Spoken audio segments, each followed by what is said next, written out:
They said, what advice do you have for us? And I said, you need to work harder because you're not going to have that same opportunity in 10 or 15 years. Life changes. U.S. News and World Report, a weekly news magazine, obviously should not exist anymore. But it does. What did you see there? Never did a day go by where I didn't think about the health and well-being of New Yorkers. That was fundamental. That completely changed my life.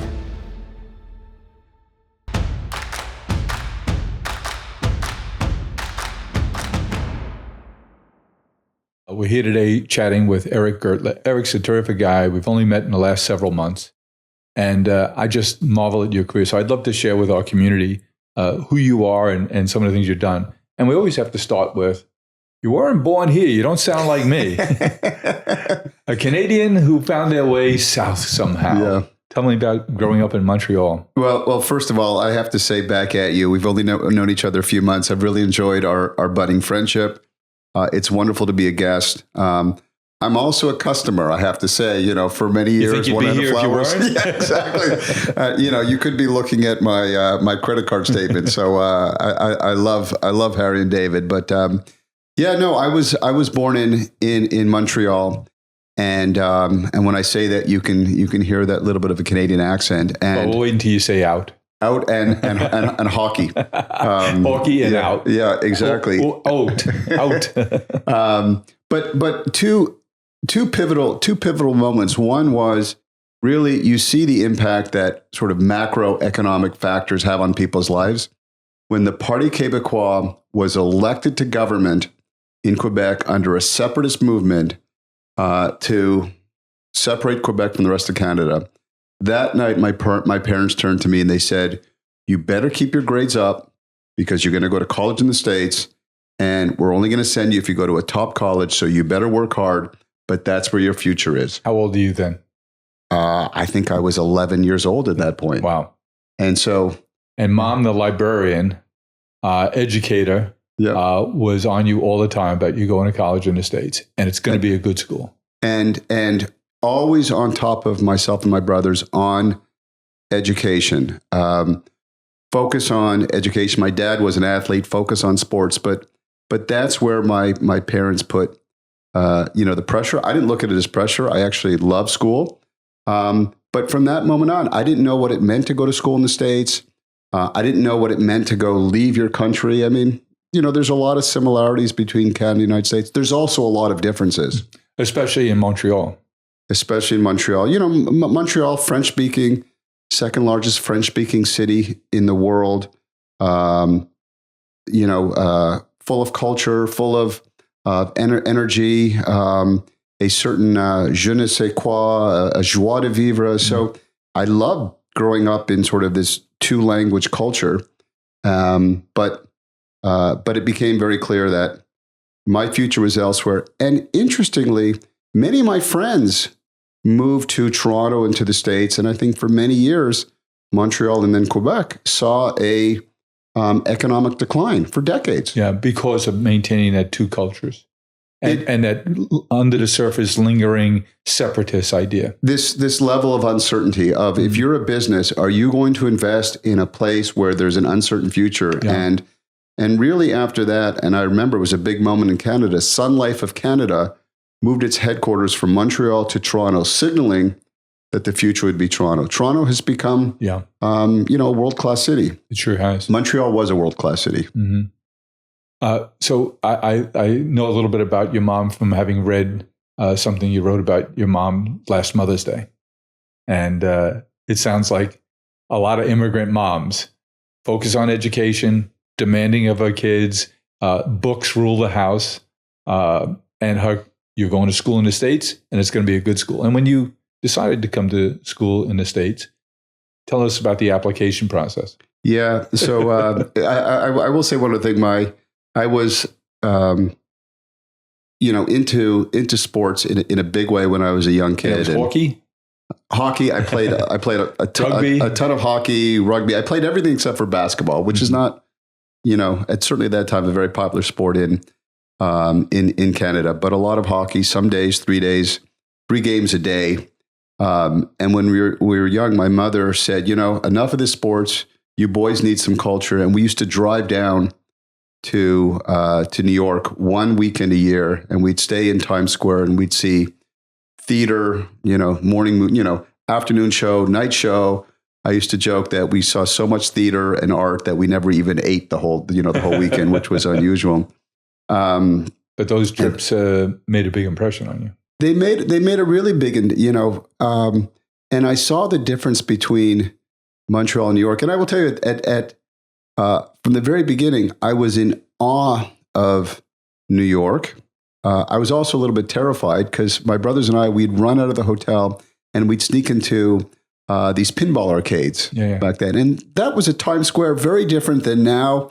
And we'd go in, and I have this vivid memory of playing pinball next to this guy, in full leather, and this woman in full leather who was very friendly. I didn't exactly understand what that meant back then. But I was, a naive kid from Montreal, just wanting to play a little pinball in Times Square before we had to go back to, back to theater. So it was fun. When it came to college and applying to schools, what was funny is, today I have the privilege of running U.S. News and Report, which is all about knowing everything you can about colleges and professional schools. Exactly. Our brand and our franchise is still very well known for the college, the best college rankings. We do a lot more, of course, but when it came to applying to colleges, I'd only heard of Harvard. Mm-hmm. And so my mother sent away for the applications for me and stayed on top of me to fill them out, which I did. And I was very lucky. I got accepted to Brown University, and it's been, a wonderful journey. But that too, I mean, there you see the impact, of a mother of telling me my future was going to be in the United States, writing for the applications, pushing me to do that. Yeah. And that was fundamental. That completely changed my life. Brown University, an Ivy League school, of course, seems to me it's a smaller school, and seems to me that has a very intact, very vibrant alumni network. It does, and it doesn't. I feel it's certainly smaller than many of the other Ivy League schools. I think, like most schools, 20 to 25% of the alumni network is very involved. 80% probably is not. Yeah. I had a professor once that said, always come back to the reunions because it's the best time. And he explained it, and I now understand it, because those that come back to reunions are those that are happy with their lives and want to share their lives with friends. So very positive. It's very positive. I go back to almost every reunion.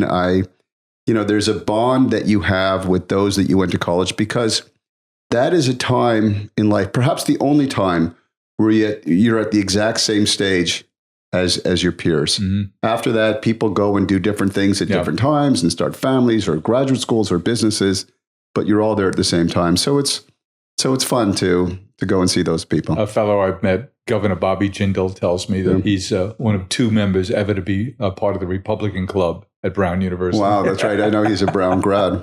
So after Brown, what did he do? So when I graduated from Brown, I was heading to Wall Street, and I had a job. And towards the end of my senior year, my uncle, Mort Zuckerman, had acquired U.S. News, and called me and said, "Why don't you come and work at U.S. News?" And I was like, "I don't know if that's such a good idea." Mm-hmm. And he was like, "No, I think it's a very good idea." And I was like, "I don't know." We went back and forth. Zuckerman's a famous philanthropist, real estate developer, publisher, thinker.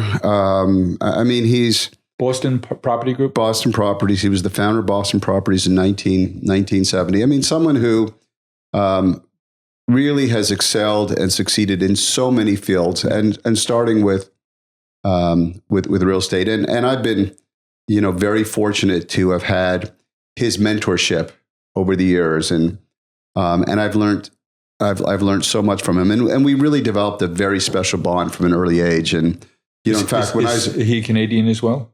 He was born in Montreal too, and moved to the States, and became an American citizen as I did. I became an American citizen in 2001.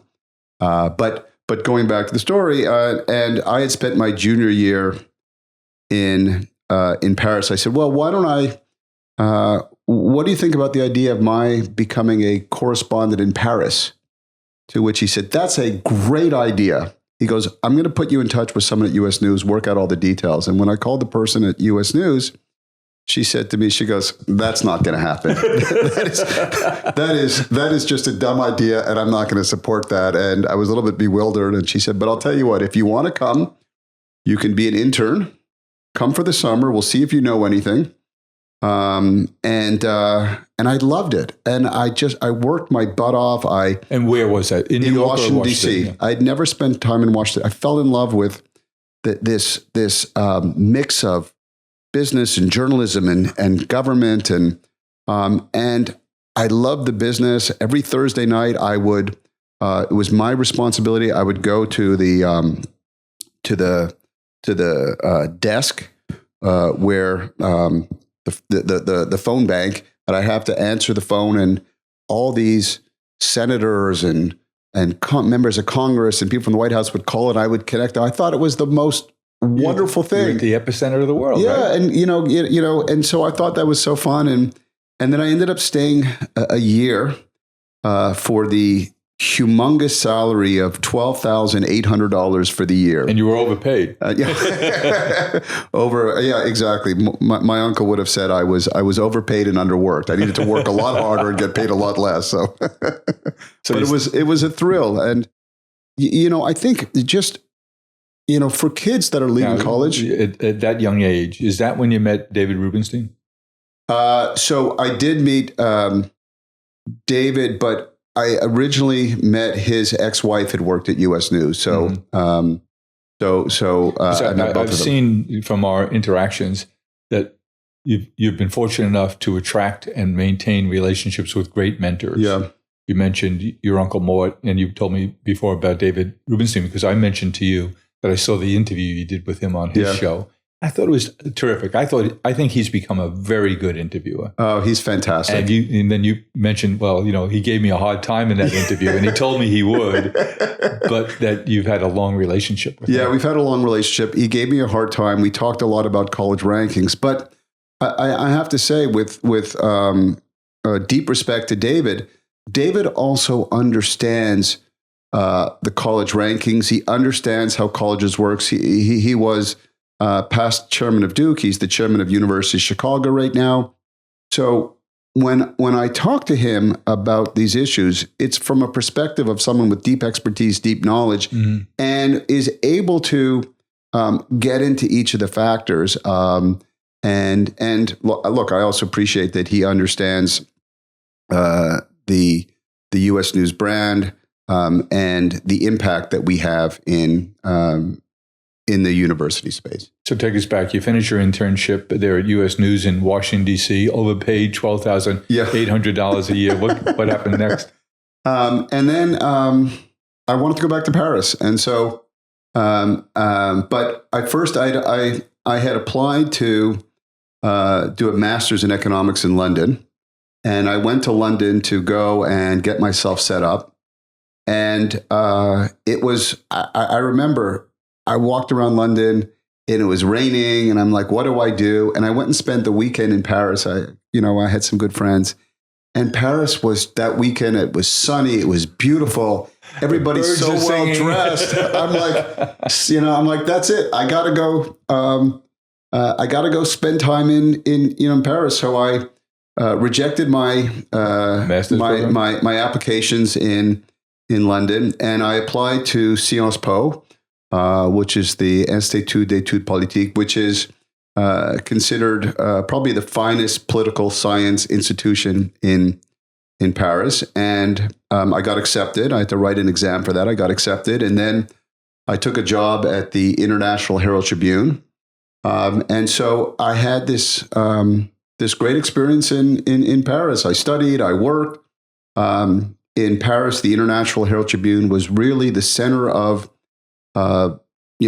American culture in Paris combined with the French culture. It turned out that the publisher at the time was a gentleman by the name of Lee Hubner, who was he'd been in the Nixon administration, I believe the Ford administration too. He had known David Gergen, who I had worked for, and they were giving me a lot of responsibility, and I had this. David Gergen, who worked for 5 presidents. David worked for 4 or 5 presidents. I mean, he worked for Ford, he worked for Nixon, he worked for Reagan, he worked for Clinton. He's also been a wonderful mentor of mine, and has taught me so much. One of the great communicators of our time. And so, how long did you spend in Paris? So I spent a year in Paris, and check. Yeah, check. It was a wonderful year. I probably worked too hard. I should have gone to more cafes and more museums, but no regrets. And I thought at that point, I thought, where did I want to spend? Where did I want to spend my life? What did I want to do? And I realized I wanted to be back in the United States with the hope that I would have regular visits to Paris and other places. But and so I applied to law school. I went back to Washington, D.C. and enjoyed law school. I didn't think that I would be a lawyer for very long. But all the people that I had met that had been my mentors and people I respected had all gone to law school. I mean, including David Gergen, including my uncle. And I will tell you, my plan. I upon graduating from law school, I worked at a very well-known law firm called Skadden Arps. I worked in their Washington office that focused on media and media deals. And my hope was that I would spend about 2 or 3 years, understand how a law firm worked, and then move on, which worked according to plan. Good. Great firm, great brand. Great firm. I learned a lot. I think it was important to get a sense of how lawyers work. And working in DC in the media practice, was it as legendarily tough as you hear here in New York? Same set of hours. I remember I joined on a Wednesday. The first 3 days were pretty fine. Friday at 5:00, I got my assignment to work all weekend. I handed it on Monday. There was more work to do because the client had wanted more work. I had my first all-nighter on that Monday night, and I was like, okay, here it is. Welcome. And going back to your joke before, when I was a summer associate. And back then, I think it's changed now. It was a time in which the law firm got to know you. They wanted to make sure that you fit in with the firm and you could do the work.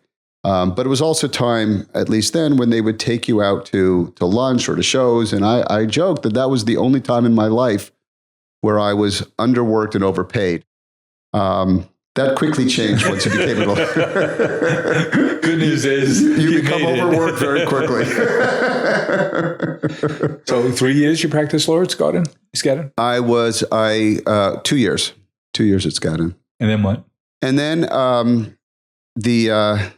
I went back, and at the time, my uncle and his partner were making a bid to buy the Daily News. In New York,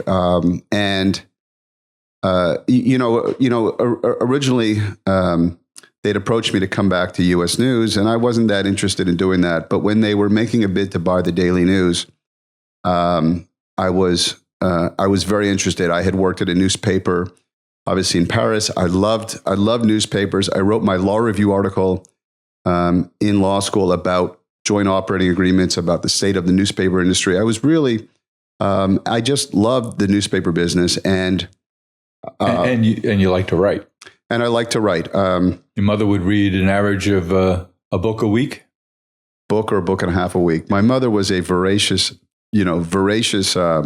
Voracious reader. I remember in a letter of tribute that you wrote to her, you talked about the dining room table was always stacked with books. Yeah. And then once a week you'd have dinner in the dining room. She'd have to clear the table somewhat. That is true. My mother was a lifelong learner.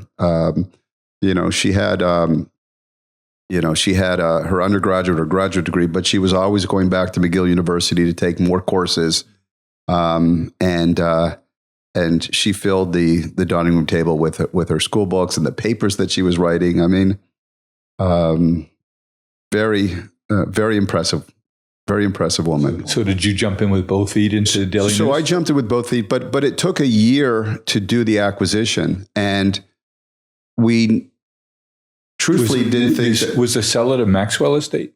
That's exactly right. So at that point, the Maxwell estate had acquired it when Robert Maxwell, in that remember he was on the boat in Northern Africa and whatever happened, but ended off, drowning in, in the waters.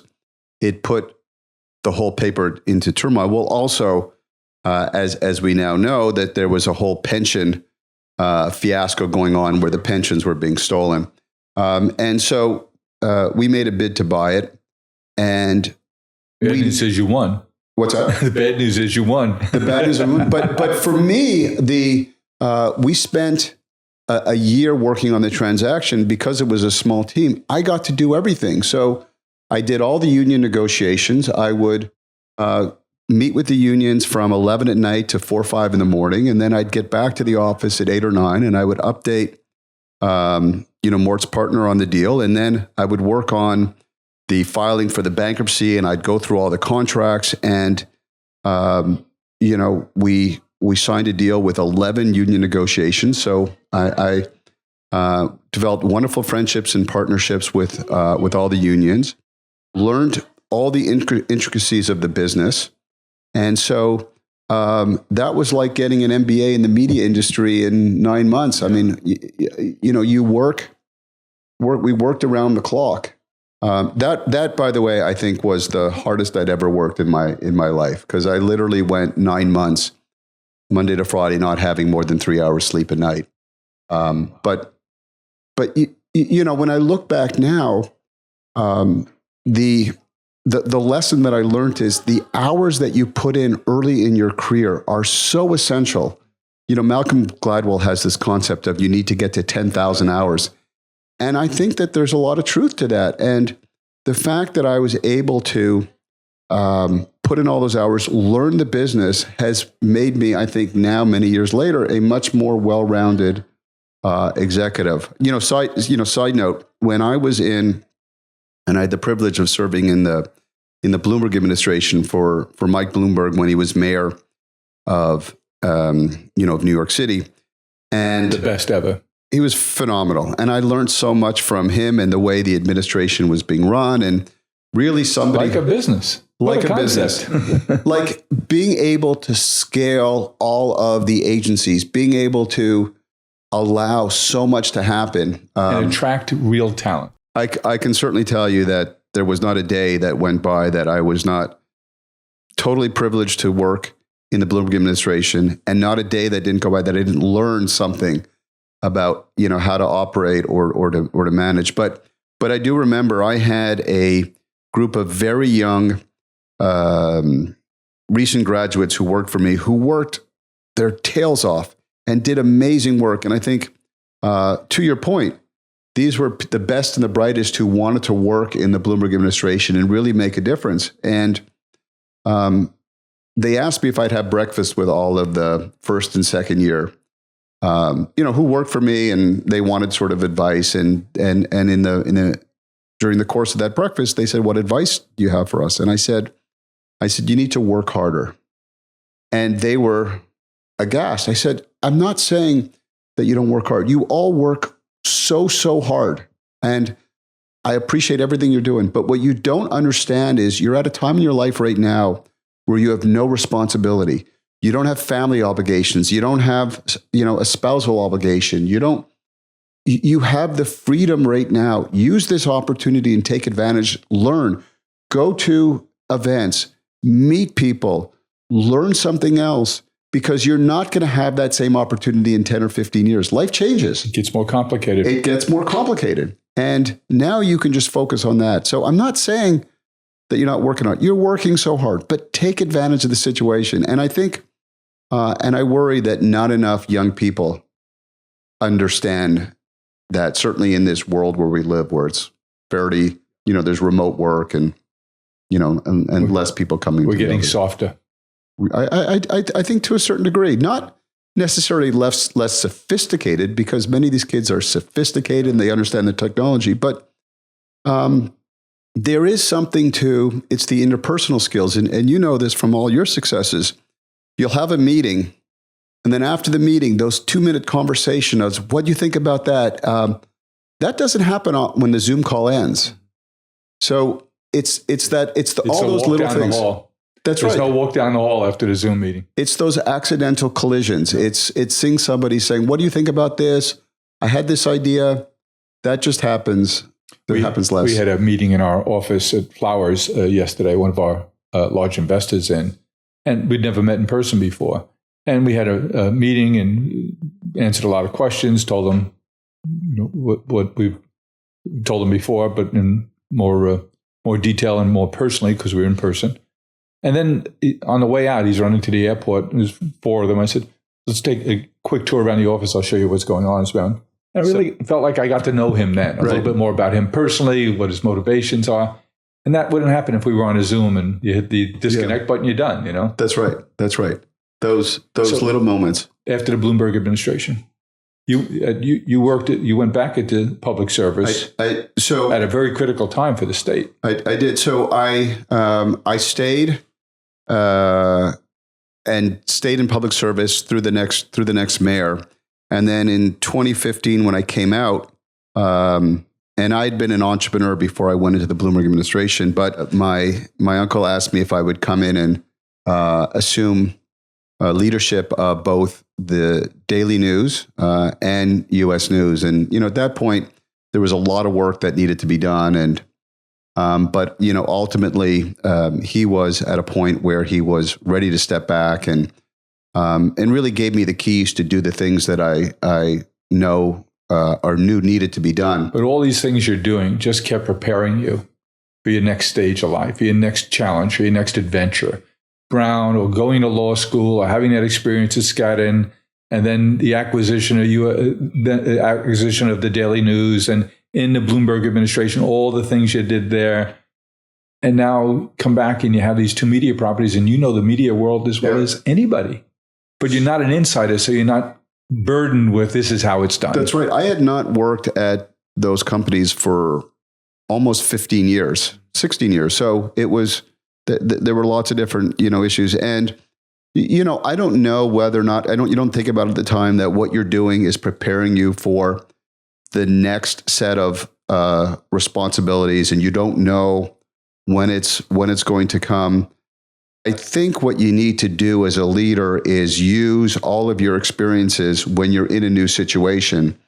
And for me, it's always been about listen very carefully, ask a lot of questions, and make sure you have a good sense of who are the people as you put together the plan. One of the things I've loved about my career is I've been able to do different things and hop into different levels of responsibility. I think in part, and as you talked about, I took a sabbatical from U.S. News in 2019, not with no idea that I would end up going into government again. I ran. That's not the reason you took the sabbatical? I did take the sabbatical, but I wasn't. It's a whole story, but I had not planned to take on the job. Yep. I got offered the job I wasn't expecting. Long story short, I had gone to Israel and helped to lead a trip to Israel with then Governor Cuomo. And after 2 days on the trip, the governor asked me if I'd consider coming to run Empire State Development, which is New York State's principal economic development agency. It's also one of the great jobs in public service, not just in New York, but in the country. The things you get to do. I mean, it's New York State. Yeah. I mean, it has such a great impact. And I knew that when the governor offered me the job, I sort of, said, let me think about it. I knew there was nothing to think about. I knew that I was going to take the job. I just had to figure out, how do I take a sabbatical? How do I prepare things to go and do that? Then you had some quite extensive involvement with the redevelopment of what now is Moynihan train station. Yeah. When I joined in 2019, the governor said to me, I need you to focus on Moynihan Train Hall. We need to get that completed. And every day... and LaGuardia is going on at the same time. Yeah, I had no responsibility for LaGuardia. LaGuardia is going on. That was the Port Authority. A gentleman by the name of Rick Cotton, who's an incredibly competent, smart, hardworking, dedicated public servant. And he's done such a phenomenal job at LaGuardia and Kennedy and a lot of other places. But, for me, I focused every day on how do we get the plan right? How do we move the ball forward every single day? Of course, what we weren't expecting was COVID then hit. And we know that first and foremost, COVID was a health crisis. Mm-hmm. And I wasn't responsible for any of the health, but it then became an economic crisis. And so that was part of, my area of responsibility. And we had to think, how do we continue to push forward critical infrastructure projects like Moynihan at a time when, there were... Revenues were dropping dramatically. Revenues were dropping, but people, we couldn't get people onto the job. Supply side, the supply networks were completely disturbed on that. Particularly, we were depending upon, it's almost comical at this point. Some of the marble from just outside Milan, which was the epicenter of COVID in Europe. And we had TV screens that were due to us from Wuhan, China. Mm. So we had lots of... Who had heard of Wuhan? That's exactly right. So, and that's why, and even as we were building that, never, and you think about the seriousness of the jobs, never did a day go by where I didn't think about the health and well-being of New Yorkers. Our team, how do we make sure that we get New Yorkers back into the workplace? I mean, all of that while we're trying to, build back New York and build infrastructure. And by the way, the finished product is great. Thank you. Yeah, I mean, it really is amazing. I was traveling to Washington. I used to fly to Washington. Yeah. And when it works, it's very convenient. But I live on Long Island. I take the Long Island Railroad train, walk up to Moynihan. I get a business class ticket. You go and sit in a nice lounge there. You read the newspaper. You're ready to go. It's such a civilized experience now. Yeah, it's great. I mean, let's be clear. That is a team effort that had was named after Senator Moynihan, who had the idea, I believe, in the 90s. So I got the privilege of sort of... You converted what used to be a post office into a train station. That's right. It was a, post office, because back in the day, you put the post office near the train station because the most important communication. But again, it was, a team effort. And as we know, Governor Cuomo was very focused on, infrastructure projects. But for me, it was how long did you serve in a lifetime. Between the board and CEO, I think it was a little over 3 years. Prepare you for the next stage. Now, U.S. News and World Report, a magazine, a weekly news magazine, obviously should not exist anymore. Yeah. But it does. What did you see there? So,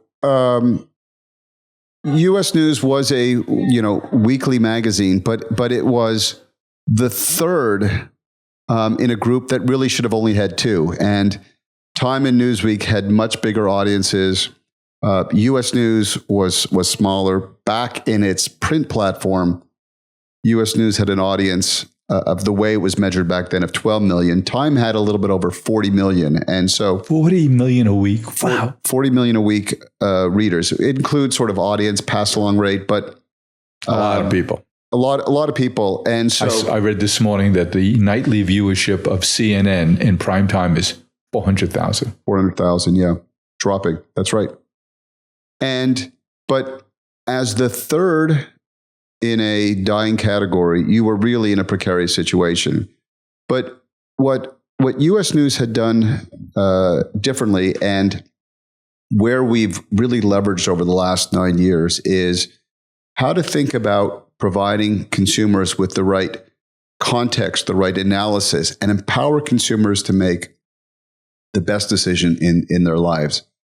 And what turned out to be... You really were not in the news business. You've migrated to the information business. We were in the information business, and I would say that we were always in the analysis business, because we provided our audience with an understanding and context to understand the world. It wasn't about who was the hottest entertainer at the time. And so you weren't out there for clickbait. We weren't. That's right. And it turned out that when you take all the information we have and you think about the data that we provide and you put it on the internet, it's a much more powerful product.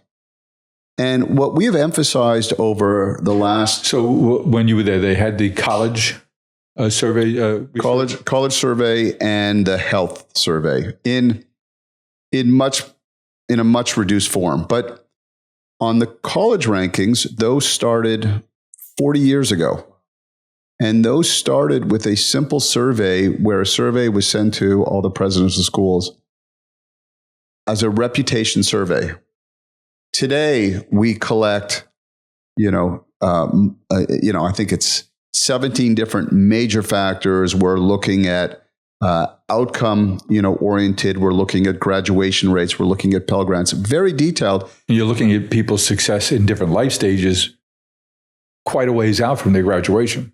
Well, we look at outcome from the point of, has college done what it said it would do? Are they graduating the students? Are you, we don't look at, 10 years down the road, are you making a lot of money? Because we don't want to put a value judgment. We don't want to value, for example, is it more important to go to Wall Street or to become a teacher? But we want to make sure that if you're going to college, are you getting what you wanted to? Are you getting that degree? Because, you have, we got 40 million Americans that didn't graduate from college and have debt. Is that what the number is? Wow. 40%. And 40% of Black and brown students don't graduate after 6 years. We want to make sure that when we look at it, that when you're applying to college, that college is going to do what it says it's going to do, that there's an outcome. You're going to do better going to college had you not gone to college. But all of this we could do in so much greater detail by putting it on the web. And we could provide a much more enriched experience for our consumers. When did you make Eric, when did you make the decision to pull the plug on the weekly print edition? So that was done over the course of time. The final decision was about 14 years ago. But you'd still do print editions. We do print for the guides. Best College and the health guides. We do those. And those are sold on newsstand? So we've just stopped selling them on newsstand. We put them into high zone areas, high trafficked areas. And we'll send those to schools. We'll send those to, in some cases, doctors' offices and so on. But, there is another indication of how the business has completely changed. And so what we focus on today is in all of our, our rankings, and it's much more. That's what gets all of the attention. Our focus is, again, how do we help consumers make the best college decision, the best health decisions? The rankings provide the guidepost. It allows the consumer in a world where you're inundated by information, where things are complex. How do you compare institution A versus institution B?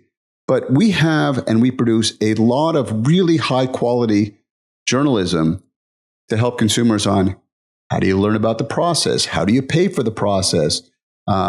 Timing, what's it going to be like? There's a lot of work that we do beyond just the rankings. That's what gets the headlines. There's a young lady who works for us at the flowers companies, recently joined us. And I asked her when we were chatting with her before she joined, I said, did you have any side hustles while you were in school?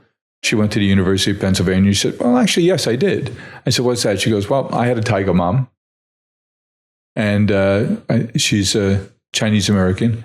And she said, my tiger mom wanted me to go to an Ivy League school. And she made sure I did. And these are the things she did to make sure I had that opportunity. And so she said, while I was in college, I hired myself out as a coach to tiger moms.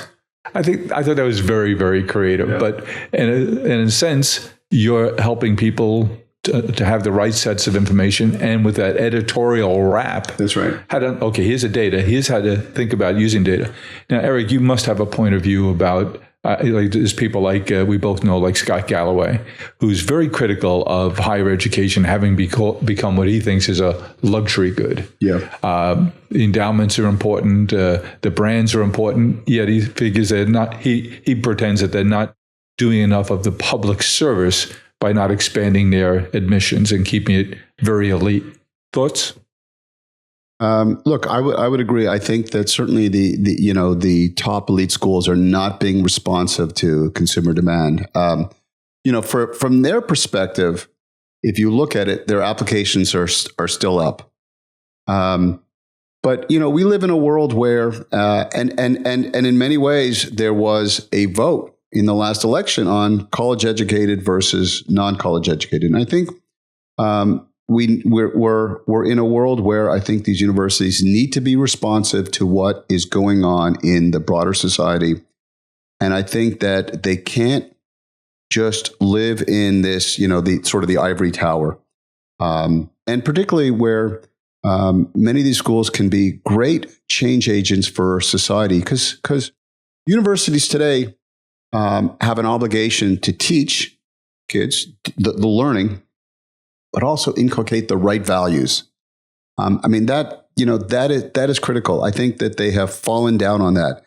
But also, when you think about universities today, they are an important employer in the community. They're think tanks, right? They're think tanks. They're research institutions. So all of that, they need to continue to think about how do they look at how do they improve society, around them. I was listening to Dr. Weinstein at Harvard. He's a mathematician. And he was talking about, so he opened my eyes to the idea that those universities are not there just to educate young people. They're to do the other things you just talked about. He said, they're a place where you can assemble great intellectual talent that's there to solve the big issues of the day. And he says, the students are just how we afford to gather these people. Yeah, and it's a byproduct of what we do, but it's not the sole purpose of what we do. And that changed my perspective. Yeah, you should admit so many more people. And so there's a lot of ways to look at it. So colleges, of course, you mentioned look at health a great deal. You rank hospitals, you rank nursing schools. How many different categories do you provide data on for your consumers?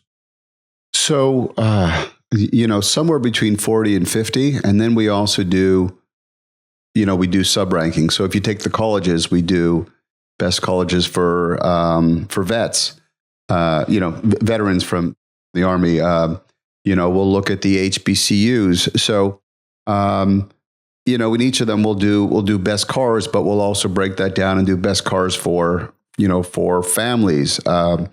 We've also focused recently on how do we use our government rankings to help direct society. So, for example, we do best states. But within best states, we're looking at states, how are they competing economically? What are they doing in terms of health? What are they doing in terms of education? What are they doing in terms of criminal justice? So we look at all of these different areas. We also rank best countries. And I remember when we looked at best countries, we have 1 billion different pieces of data. And so to your point, we're a data company. Yes. We have all of this important data. And, for us, when we go back to what is our moral compass and our North Star is, and when we do all these rankings, it is how do we help the consumer in whatever the case may be? How do you find the best state for them to live in, the best car, the best health institution, best college? But you're also influencing behavior. So you have a consumer who's saying, I want to live in that state because of this. But you're also shaping the behavior of other states who want to earn a place on your ranking. No doubt. But we do it when it doesn't seem to be working very effectively in New York State right now. We have to keep more people in New York. That is for sure. This is New York State. But we do it without bias, and that's the point about the data. Is we want to be balanced. We certainly want to be trusted, but we're trusted because we're objective, and everything is influenced by the data. We make sure that we have the support for what we're doing, and that's been very important. So how do you monetize all of that? You have this North Star, you have this agenda in terms of arming people with the right information. How do you monetize that? I know you're doing very well financially, and frankly, no one thought you could, but you are. Yeah. You had a property that U.S. News and World Report should not be the brand, but historically, 40 years of doing college research, it is. How do you monetize all of that? And how do you keep that balance where you're monetizing against the people who want to be ranked, and how do you keep that editorial purity? Yeah. Day in, day out, we make sure, again, it comes down to values. We make sure that we focus always on our consumer. We make sure that we work on our journalistic integrity. We make sure our editors work separately from our business people. It's ever more important today.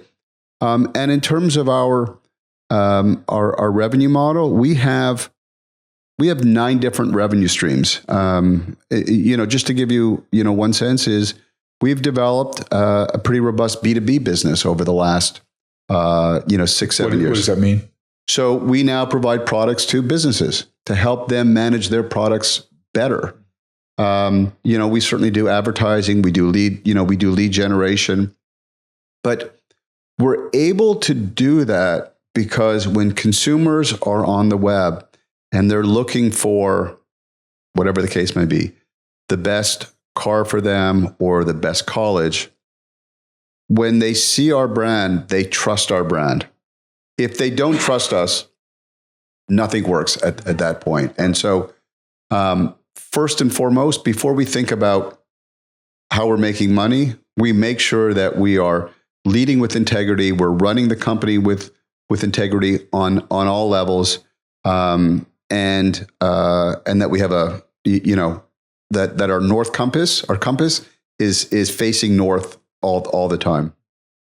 I think it was just yesterday, I read Diane Brady at Fortune magazine said, after surveying the Fortune 1000 leaders, that nearly 80% of them were positive about this next year ahead, calendar 25. Where are you? So we had a meeting yesterday morning. I have a 7:45 or 8 o'clock meeting every morning with my key staff, and we sort of talk about what's going on for the day, or if there's a crisis, we talk how to deal with it, and we're dealing with like every company and every media company, some critical issues, and one of the execs on the call was being very careful and not sort of being too bullish, and I said, well, look, it is the morning, and hope makes for a great breakfast but a lousy dinner. So I said, it's breakfast time. I'm full of hope right now. I'm an optimistic person. I've seen those surveys. I think it's going to be, I'm sort of in the mixed camp. I think there's some things that can go right. But I do think that as, there's still a lot of work to do, but I'm entering the year cautiously optimistic. Well, I think one of the gifts of this country is that there are people like you who have unbelievable talents that are willing to interrupt their careers to do something big and meaningful. And I think it takes great leadership, and to attract that kind of talent. We spoke several times about the kinds of people who have those personalities, that ego strength that can attract that kind of work, whether it's Michael Bloomberg, and we have an interesting slate of people nominated for the new administration. It could be very interesting. Hope springs eternal. Well, Eric, thanks for sharing so much of your story with us. I don't think you're through the first third of the book yet, and I can't wait to watch you write the other 2/3. Well, you're very kind. It's a privilege to have the opportunity to talk to you, and I hope we get, and I certainly hope, an opportunity to build on this friendship. So thank you so much. Likewise. Great. Thank you.